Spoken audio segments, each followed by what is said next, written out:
Langit malam di kota pelabuhan itu bagaikan arang yang disiram hujan. Lampu jalan berkedip-kedip, dan udara dipenuhi aroma solar bercampur debu. Di bawah langit yang muram, Asep Gundul berdiri di tengah terminal bas tua, seorang raja jalanan yang bahkan polisi enggan mengusiknya. Kepala pelontosnya berkilau di bawah lampu temaram, sementara tatapan matanya tajam seperti bilah golok yang selalu ia selipkan di pinggang. Terminal itu bukan sekadar tempat persinggahan bas, itu adalah kerajaannya. Para sopir menunduk saat ia lewat, para pedagang kaki lima menyembunyikan dompet mereka, dan preman-preman lain hanya berani menggunjing di belakang punggungnya. Malam itu, Asep sedang memungut uang keamanan dari kios-kios ketika ia mendengar keributan di sisi utara terminal. Teriakan seorang gadis menggema, membuat beberapa anak buahnya menoleh waspada. Asep melangkah mendekat, sepatunya menghentak genangan air.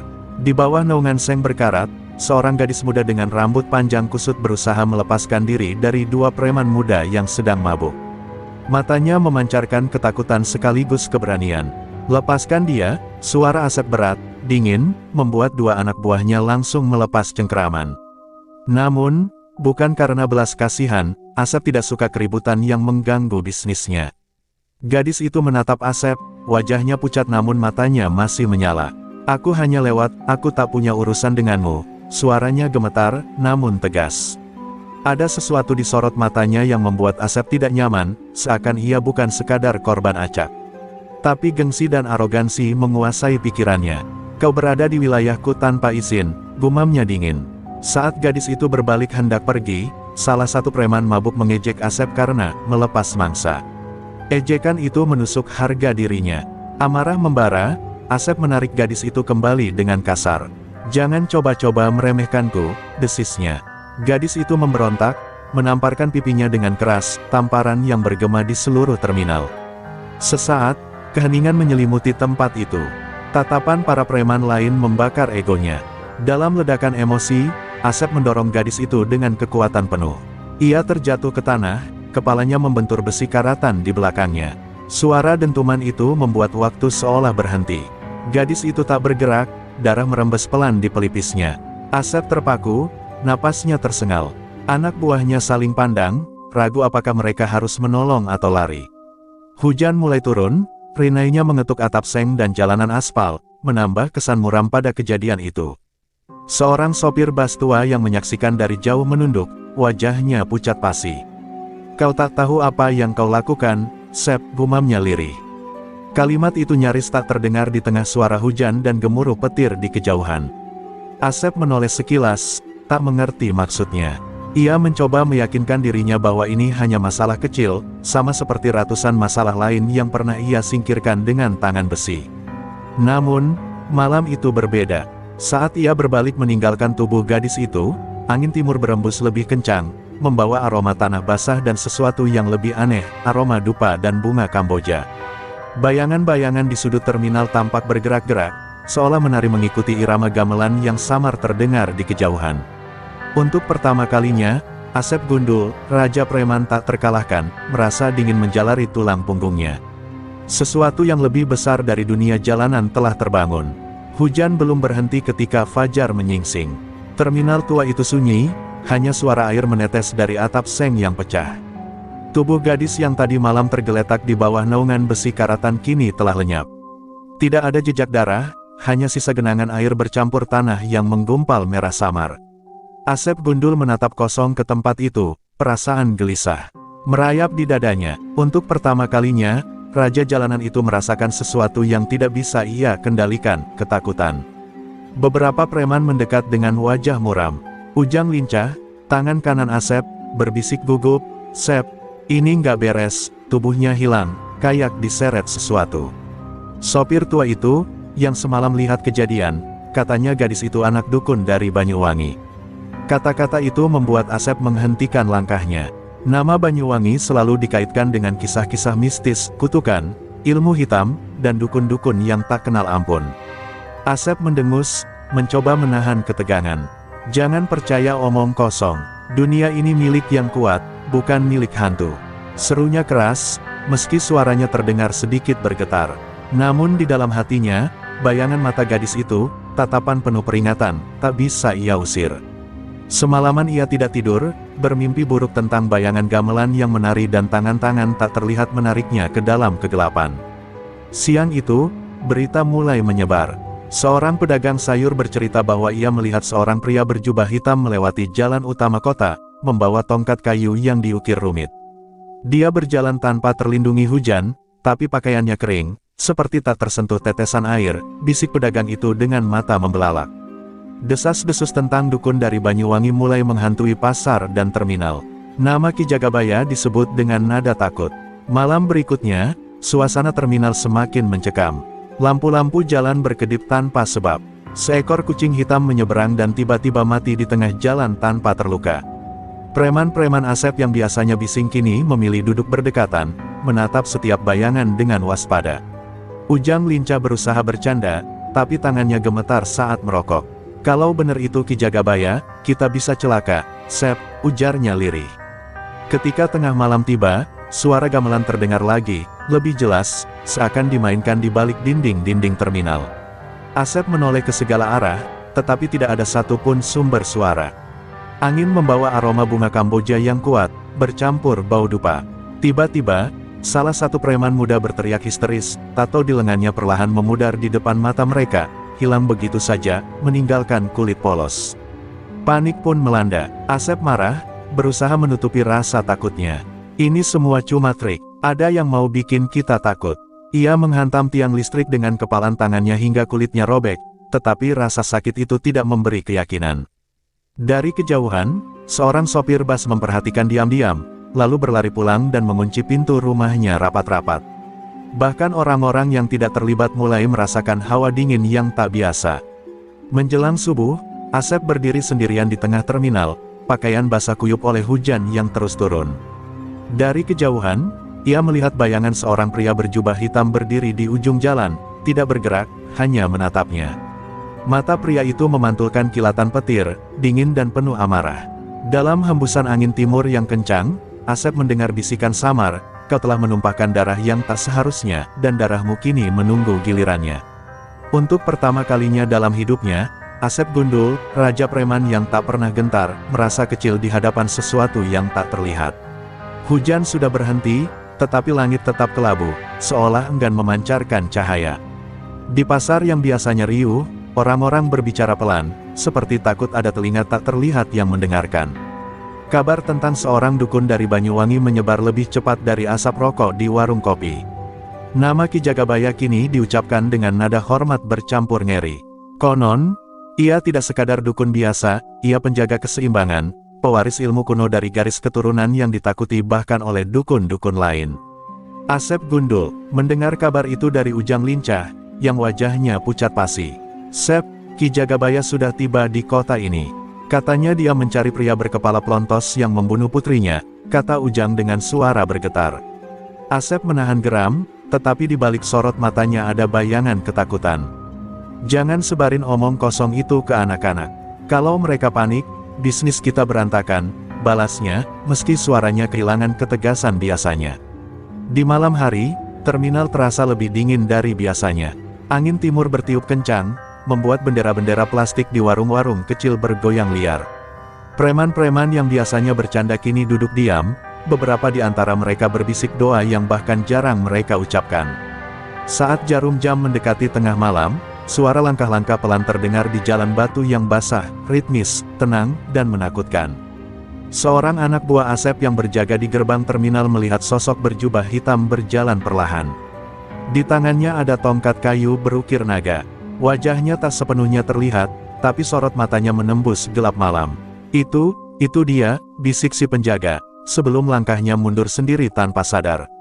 Saat ia berkedip, sosok itu lenyap, hanya aroma dupa dan Kamboja yang tertinggal, seolah tanah pun menelan langkah sang dukun.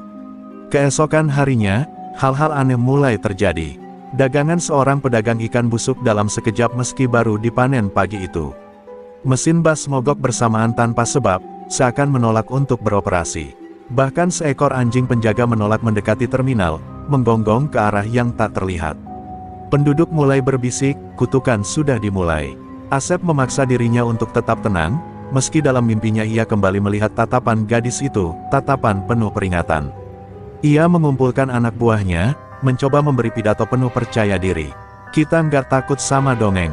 Dunia ini milik yang berani. Ki Jagabaya cuma orang tua dengan tongkat kayu. Namun, suaranya terdengar palsu, dan bahkan Ujang lincah bisa mendengar keraguan di balik kata-kata itu.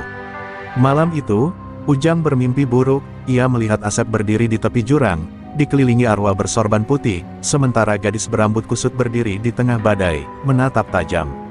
Ketika Ujang terbangun, ia menemukan semua kaca di terminal berembun dengan satu kalimat besar yang seolah ditulis dari dalam, darah harus dibayar darah. Ketakutan itu membuatnya merinding hingga ke tulang. Ketika malam kembali turun, angin timur bertiup lebih kencang. Dari kejauhan, terdengar suara gamelan yang semakin jelas, bukan lagi samar, irama itu keras, teratur, dan menggetarkan dada. Di bawah cahaya bulan yang temaram, Asep berdiri di depan terminal, menatap ke arah bayangan-bayangan yang bergerak liar. Ia tahu, perang ini bukan lagi tentang geng atau wilayah, ini tentang dendam yang datang dari dunia yang tidak bisa ia pukul atau taklukkan. Dan untuk pertama kalinya, sang raja jalanan mulai merasakan bahwa waktunya mungkin sudah habis. Hujan turun lagi malam itu, lebih deras dari sebelumnya, seperti langit ingin membersihkan kota dari dosa yang menumpuk. Di terminal tua yang mulai rapuh, Asep Gundul berdiri dengan tangan terkepal, memandang ke jalan yang gelap. Di kejauhan, suara gamelan kembali terdengar, kali ini jelas, seolah dimainkan di balik kabut. Bulu kuduknya meremang, anak-anak buahnya berkumpul di dekat warung kopi yang lampunya berkedip-kedip, menunggu perintah. Namun tak satu pun berani menatap matanya terlalu lama. Tiba-tiba, angin bertiup kencang, membuat pintu-pintu kios berderit. Dari atap seng yang bocor, air menetes seperti detik jam kematian. Ujang lincah, yang biasanya cerewet, kini menggigit bibirnya cemas. Sep, aku nggak enak. Semalam aku mimpi Ki Jagabaya berdiri di samping ranjangku. Katanya, waktumu habis. Suaranya nyaris tak terdengar, hanya cukup keras untuk memecah keheningan. Asep mengeraskan wajahnya, meski hatinya tersengat ketakutan. Lampu terminal tiba-tiba padam. Dalam gelap pekat, hanya kilat sesekali yang menerangi wajah-wajah tegang para preman. Dari arah jalan masuk, suara sandal diseret terdengar perlahan. Dalam cahaya petir yang menyambar, terlihat sosok berjubah hitam berdiri di sana, tongkat kayunya menyala samar seperti bara api. Ki Jagabaya tak berkata apa-apa, ia hanya mengangkat tangannya, dan angin langsung berhenti sejenak, meninggalkan keheningan yang menusuk telinga. Lalu, kutukan pertama dimulai. Di salah satu sudut terminal, sebuah bangku kayu bergoyang sendiri, lalu pecah menjadi serpihan. Dari celah lantai yang retak, asap putih keluar, membentuk siluet wajah gadis yang dibunuh Asep. Preman-preman itu berteriak, beberapa berlari tanpa arah. Ujang jatuh terduduk, wajahnya pucat pasi. Itu arwahnya, gumamnya. Asep mematung, napasnya tersengal, dadanya sesak. Suara gamelan mengiringi pemandangan mengerikan itu. Tiba-tiba, salah satu preman muda, Tole, menjerit. Kulit tangannya terbakar tanda hitam seperti bekas genggaman tangan gaib. Dalam hitungan detik, ia ambruk ke tanah, matanya membelalak kosong. Tidak ada darah, tidak ada luka fisik, hanya keheningan dingin yang menyelimuti tubuhnya. Para preman yang tersisa mundur ketakutan, memandang Asep seolah ia adalah penyebab bencana ini. Asep mencoba melangkah maju, menantang bayangan Ki Jagabaya yang tetap berdiri diam. Kau pikir bisa takuti aku dengan trik murahan? Teriaknya, meski suaranya pecah di ujung kalimat. Ki Jagabaya akhirnya berbicara, suaranya dalam dan bergema, seolah keluar dari bumi itu sendiri, darah anakku telah kau tumpahkan. Setiap langkahmu kini akan diikuti bayangannya, setiap napasmu akan diiringi kutukan leluhur. Dunia ini bukan hanya milik manusia kasar sepertimu. Setelah kata-kata itu, sosok Ki Jagabaya memudar bersama kabut, meninggalkan aroma dupa dan bunga Kamboja. Lampu terminal kembali menyala, tetapi suasananya tak lagi sama. Preman-preman Asep saling pandang, ketakutan mereka nyata. Satu persatu, mereka pergi meninggalkan terminal tanpa pamit, menyisakan Asep dan Ujang dalam keheningan. Asep berdiri di tengah terminal yang kini terasa asing baginya. Hujan berhenti, tetapi dingin tetap menggigit. Ia menatap bekas serpihan bangku yang hancur dan noda gosong di tanah tempat Tole roboh. Untuk pertama kalinya, Asep Gundul menyadari bahwa kekuasaannya tidak berarti apa-apa di hadapan sesuatu yang tak kasat mata. Di kejauhan, angin timur kembali bertiup, membawa bisikan yang membuatnya gemetar. Ini baru permulaan. Fajar datang tanpa kicau burung, seolah alam pun enggan menyambut hari itu. Terminal yang biasanya ramai kini kosong, kios-kios ditutup rapat, dan para sopir memilih menunggu penumpang di jalanan lain. Asep Gundul berdiri di tengah lapangan parkir, menatap langit kelabu dengan rahang mengeras. Tole sudah dikubur tanpa upacara, dan sebagian besar anak buahnya menghilang begitu saja. Namun gengsinya sebagai raja jalanan tidak mengizinkannya mundur. Kita harus kasih pelajaran ke orang tua itu, gumamnya ke Ujang lincah, meski hatinya bergetar.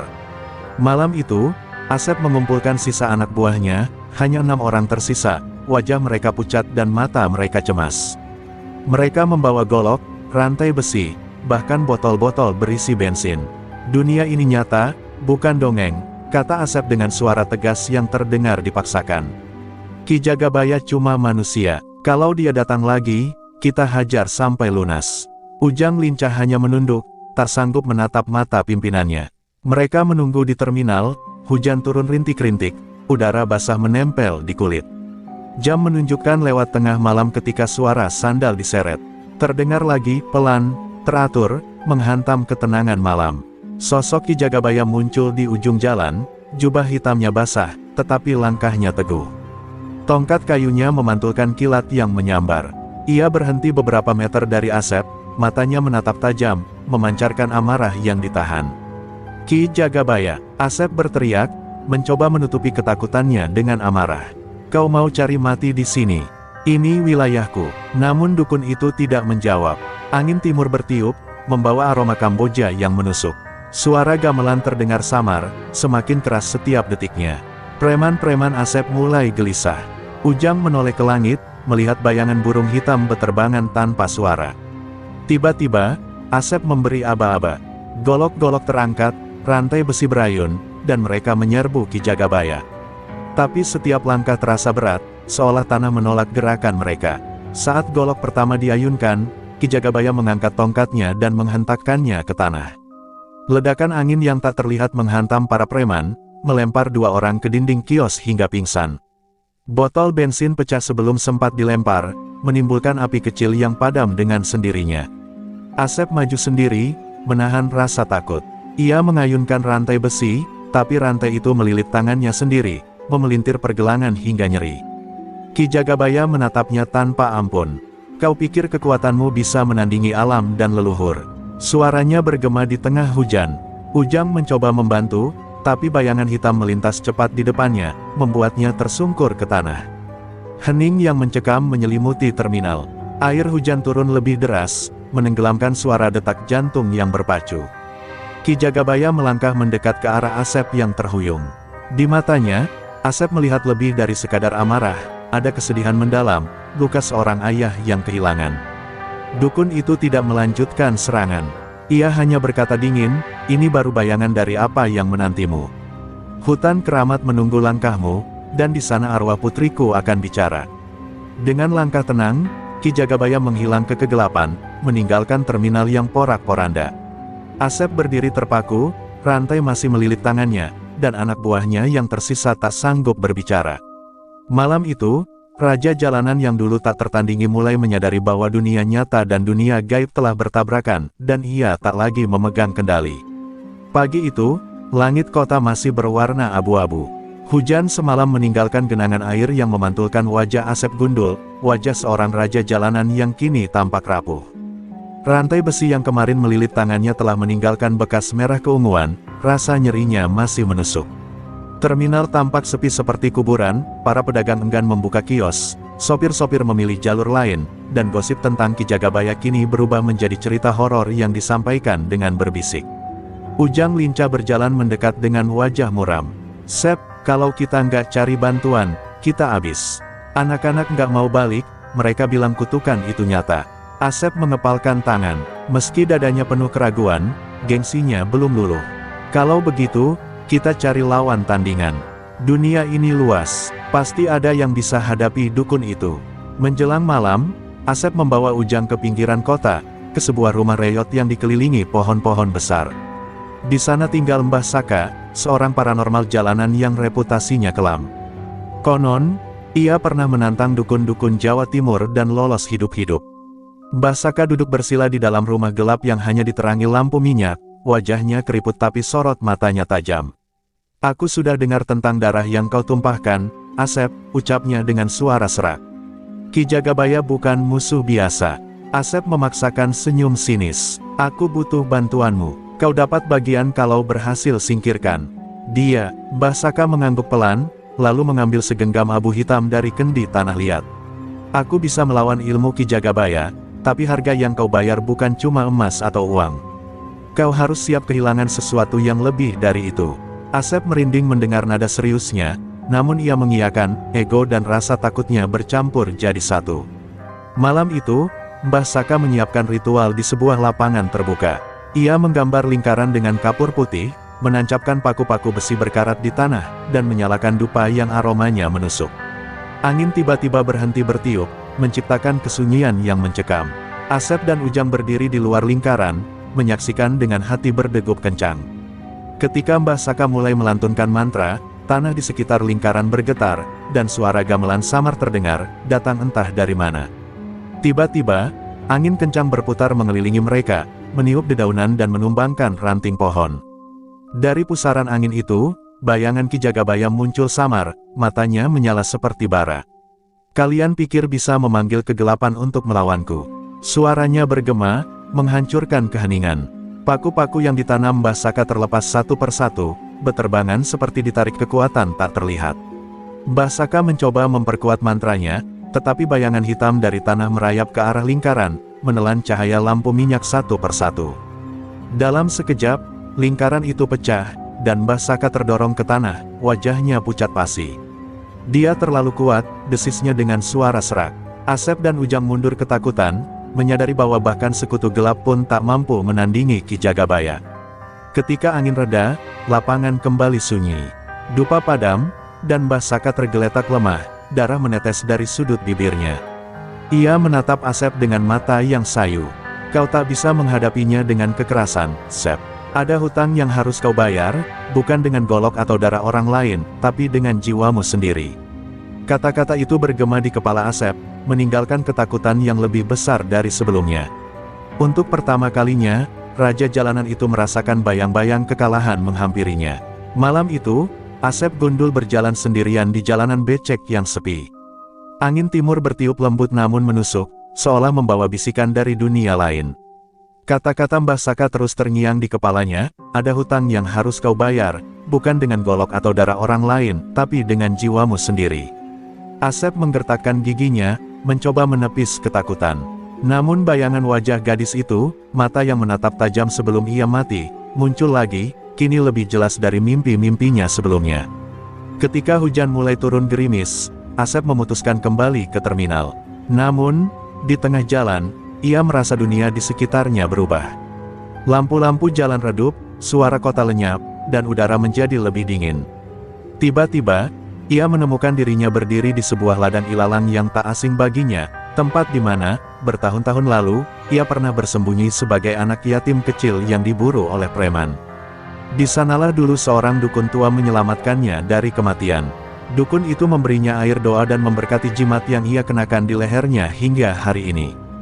Dalam bayang-bayang ilalang itu, sosok sang dukun muncul samar, wajahnya sama, hanya lebih muda dan bersinar. "Kau lupa janji yang pernah kau buat, Asep?" Suara itu bergema lembut, tetapi mengandung teguran keras. "Kau berjanji untuk tidak menumpahkan darah tak bersalah." Asep menelan ludah, lututnya goyah. Aku tidak tahu, aku tidak sengaja," suaranya pecah. Tetapi bayangan sang dukun menatapnya dengan sedih. "Gadis yang kau bunuh, dia adalah darah dagingku. Dia adalah penerus penjaga keseimbangan. Dan kau, anak yang dulu kuselamatkan, justru menghancurkan titipan leluhur." Kata-kata itu menusuk lebih dalam daripada 1000 pukulan. Hujan bertambah deras, menyapu ilalang, tetapi bayangan itu tetap berdiri kokoh. Lalu dari kabut muncul sosok Ki Jagabaya, lebih jelas dan lebih nyata. Di sampingnya berdiri gadis berambut kusut itu, wajahnya pucat seperti bulan purnama. Matanya kini bukan lagi penuh kebencian, melainkan luka mendalam. Ki Jagabaya berbicara dengan suara berat, "Dendamku bukan hanya karena kehilangan anakku. Kau telah memutus benang keseimbangan alam. Semua ini akan terus menghantuimu. Ilalang di sekitar mereka bergoyang tanpa angin, dan suara gamelan kembali terdengar pelan, seolah berasal dari dalam tanah. Asep jatuh berlutut, kepalanya tertunduk. Untuk pertama kalinya, ia menangis, bukan karena takut mati, tetapi karena sadar betapa kecil dirinya di hadapan kekuatan yang lebih besar. Apa yang harus kulakukan? Suaranya gemetar, hampir tertelan hujan. Ki Jagabaya menatapnya lama sebelum menjawab. Ada jalan penebusan, tapi bukan dengan kekerasan atau ancaman. Kau harus berjalan ke hutan keramat di Banyuwangi. Di sana, arwah putriku akan memutuskan apakah jiwamu layak ditebus. Jika kau lari, kutukan akan mengikutimu sampai akhir. Ujang lincah, yang diam-diam mengikuti Asep dari kejauhan, menyaksikan percakapan itu dengan wajah pucat pasi. Ketika kilat menyambar, Asep mendapati dirinya kembali berdiri di jalanan becek, lampu-lampu kota menyala normal. Namun, jimat di lehernya kini retak di tengah, dan genggaman tangannya bergetar. Ia menoleh ke arah terminal yang suram dan berbisik pada dirinya sendiri, "Aku tak lagi raja jalanan, aku hanyalah seorang manusia yang menunggu penghakiman." Angin timur kembali berembus, membawa aroma Kamboja, seolah menegaskan bahwa perjalanan menuju Banyuwangi baru saja dimulai. Subuh itu, Asep Gundul dan Ujang lincah meninggalkan kota, menumpang truk tua menuju timur. Jalan berkelok menuju Banyuwangi terasa lebih sunyi dari biasanya. Hutan-hutan yang mereka lalui seperti menatap mereka. Batang-batang pohon yang tinggi tampak menyerupai sosok-sosok hitam di kejauhan. Asep memegang jimat retaknya erat-erat, seolah benda itu masih bisa memberinya perlindungan. Ujang diam saja, wajahnya tegang. Tidak ada lagi canda atau makian khas preman, hanya ketegangan yang menggantung di udara. Menjelang senja, mereka sampai di tepi hutan keramat. Kabut tipis menyelimuti pepohonan, dan suara jangkrik berhenti begitu saja saat mereka melangkah masuk. Tanahnya lembab, setiap pijakan terdengar terlalu keras, seolah hutan itu mendengarkan. Aroma Kamboja kembali tercium, bercampur bau tanah basah dan dupa. Asep melangkah lebih dalam, hatinya diguncang rasa bersalah yang belum pernah ia rasakan sebelumnya. Di tengah hutan, mereka tiba di sebuah lapangan terbuka yang diterangi cahaya bulan. Gamelan terdengar lagi, kali ini bukan samar, irama itu jelas dan ritmis, menggetarkan dada mereka. Bayangan-bayangan bergerak di antara pepohonan, seperti arwah penasaran. Ujang menelan ludah, berbisik, "Sep, kita nggak sendiri di sini." Asep tidak menjawab, ia sudah merasakan kehadiran Ki Jagabaya bahkan sebelum sosoknya muncul. Dari kabut di ujung lapangan, Ki Jagabaya muncul perlahan, tongkat kayunya berkilau dalam sinar bulan. Di sampingnya berdiri sosok gadis itu, wajahnya pucat, matanya menyimpan luka yang dalam. "Kau sudah datang, Asep," suara Ki Jagabaya bergema di udara dingin. Inilah tempat di mana kebenaran dan kesalahan bertemu. Asep mencoba menegakkan bahu, tetapi lututnya gemetar. Aku siap," ucapnya pelan, meski ketakutan menyelimuti. Ki Jagabaya menghentakkan tongkatnya ke tanah. Angin bertiup kencang, membuat pepohonan berderit. Bayangan-bayangan berputar di sekitar Asep, berbisik-bisik dalam bahasa yang tak ia mengerti. Tanah di bawah kakinya retak, dan dari celahnya muncul tangan-tangan gaib yang mencoba menariknya. Asep berjuang, menahan tangannya agar tidak terseret, sementara Ujang mundur ketakutan, hampir tersandung akar pohon. Dalam kekacauan itu, gadis itu mendekat. Tatapannya bukan lagi marah, tetapi penuh kesedihan. "Mengapa kau mengambil nyawaku, Asep?" Suaranya lembut, namun setiap kata terasa menusuk.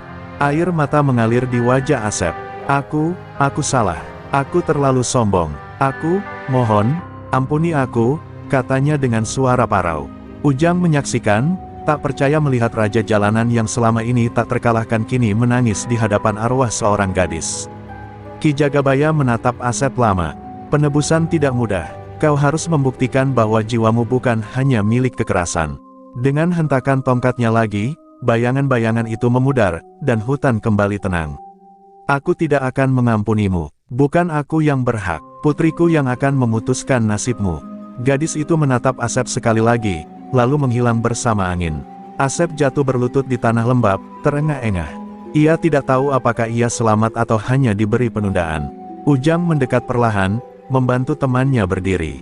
Di kejauhan, suara gamelan mereda, digantikan keheningan yang menekan.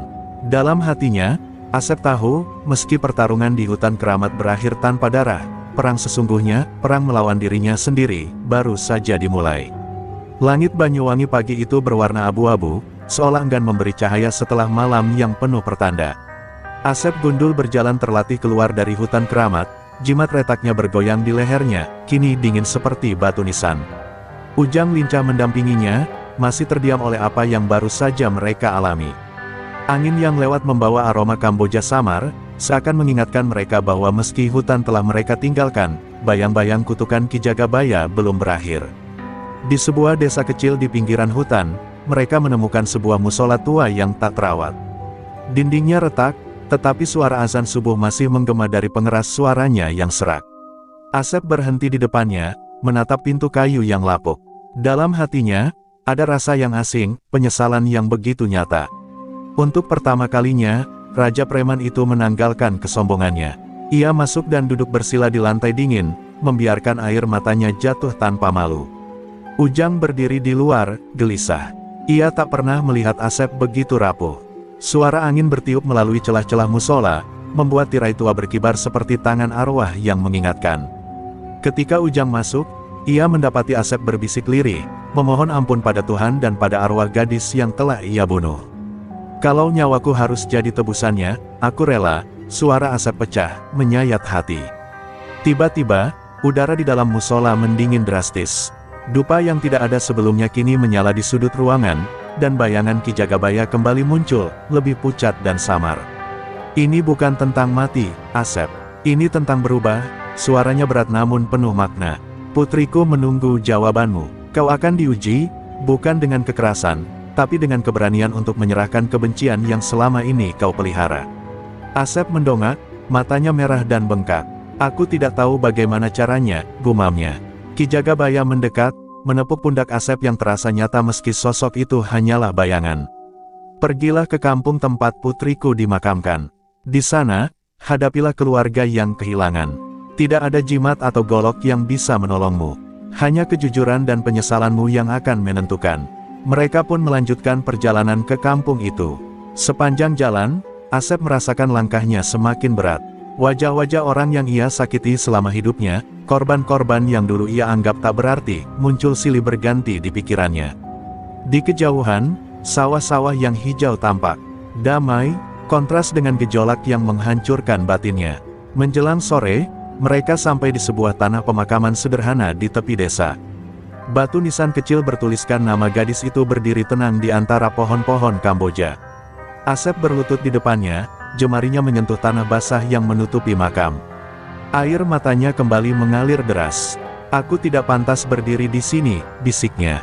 Ujang berdiri beberapa langkah di belakang, memberi ruang pada temannya. Saat senja turun, angin kembali berhembus membawa aroma dupa dan Kamboja. Suara gamelan terdengar sangat pelan, hampir seperti ilusi. Dalam keheningan itu, Asep merasa kehadiran gadis itu, lembut dan penuh luka. Ia tidak tahu apakah ia akan diampuni, tetapi untuk pertama kalinya dalam hidupnya, ia merasakan ketenangan, bukan karena kekuasaan atau ketakutan orang lain, melainkan karena ia akhirnya berani mengakui dosa-dosanya. Di langit, warna jingga dan ungu bertemu, seakan menandai bahwa bab terakhir perjalanan ini sudah dekat.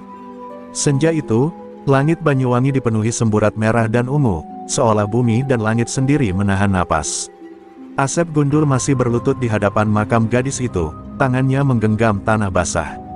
Ujang lincah berdiri tak jauh, menunggu dalam diam. Angin yang lewat membawa suara-suara samar, bisikan halus yang tak bisa ia pahami. Seolah-olah seluruh alam menanti keputusan akhir, apakah jiwa seorang raja preman bisa ditebus. Tiba-tiba, aroma dupa dan Kamboja semakin pekat. Kabut tipis menyelimuti pemakaman, dan gamelan kembali terdengar, kali ini lembut dan lambat, seperti doa yang dinyanyikan angin. Dari antara pohon Kamboja, sosok gadis itu muncul, wajahnya tidak lagi pucat penuh amarah, tetapi tenang, dengan senyum samar yang membuat dada Asep sesak. Di sampingnya, Ki Jagabaya berdiri, tongkatnya bersandar ringan di tanah. Asep gemetar, tetapi ia memaksa dirinya menatap mata arwah gadis itu. Aku tidak bisa menghidupkanmu kembali, aku tidak bisa menghapus dosaku, suaranya parau, tapi aku bisa berjanji untuk tidak lagi menjadi iblis jalanan. Aku akan melindungi yang lemah, bukan menindas. Air matanya menetes ke tanah makam, menyatu dengan bumi yang diam. Gadis itu menunduk, seolah mendengarkan setiap kata. Bayangan angin menyapu ilalang di sekitar mereka, dan gamelan mereda. Ki Jagabaya menatap Asep dengan sorot mata yang kali ini tak lagi penuh dendam, tetapi lega. "Putriku mendengarmu," ujarnya perlahan. "Penebusanmu bukan berakhir di sini. Hidupmu akan menjadi ujian. Pegang janjimu, atau arwahnya akan kembali menagih." Angin bertiup lebih hangat. Sosok gadis itu melangkah mendekat, menyentuh bahu Asep dengan tangan gaibnya. Sentuhan itu dingin, namun membawa ketenangan yang menenangkan seluruh tubuhnya. Dalam bisikan yang hampir tak terdengar, ia berkata, "Jangan ulangi dosamu." Lalu, seperti kabut dihembuskan matahari, ia dan Ki Jagabaya lenyap, meninggalkan wangi Kamboja yang samar. Asep terjatuh duduk, memandang langit yang kini perlahan gelap. Ujang mendekatinya, menepuk bahunya. Untuk pertama kalinya, raja jalanan itu terlihat kecil, tetapi juga manusiawi. "Sep, sekarang apa?" tanya Ujang dengan suara bergetar. Asep menoleh, menatap sahabatnya dengan mata merah, tetapi kini ada ketenangan di dalamnya. "Sekarang kita pulang. Kita bukan lagi preman. Kita cari cara buat menebus semua ini." Mereka berjalan meninggalkan pemakaman, langkah mereka berat namun mantap. Di kejauhan, lampu-lampu desa mulai menyala, dan suara azan maghrib bergema. Hutan keramat di belakang mereka tampak tenang, seolah pertarungan dendam dan kutukan telah mereda. Namun Asep tahu, setiap langkahnya setelah ini akan menjadi bagian dari ujian besar yang diberikan alam dan arwah gadis itu. Saat bayangan malam menelan jalan setapak, Asep menoleh sekali lagi ke arah pohon Kamboja. Dalam hati, ia berjanji, tak akan ada lagi darah tak bersalah di tangannya. Ia mungkin pernah menjadi raja preman, tapi malam itu, di bawah langit Banyuwangi yang tenang, ia memilih menjadi manusia yang belajar menebus kesalahannya, meski penebusan itu mungkin akan memakan sisa hidupnya.